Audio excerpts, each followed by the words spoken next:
Bývanie je pre mladých ľudí pod Tatrami otázkou prežitia. Popradská samospráva podpísala memorandum s agentúrou štátom podporovaného nájomného bývania.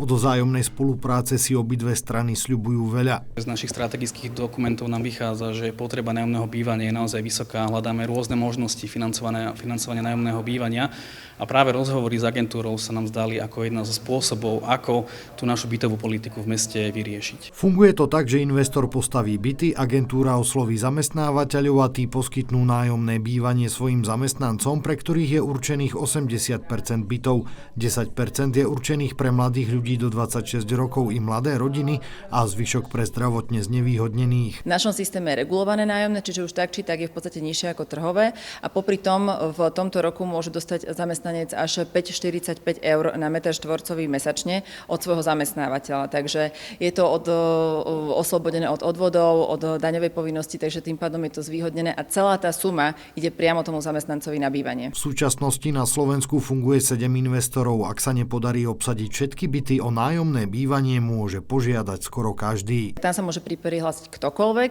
s tým, že je tu ten príjmový limit, že musí spĺňať minimálne a maximálne príjmové kritéria a to je, že minimálne musí mať taký príjem, aby po odrátaní životného minima danej domácnosti mali stále na uhrádzanie nájomného.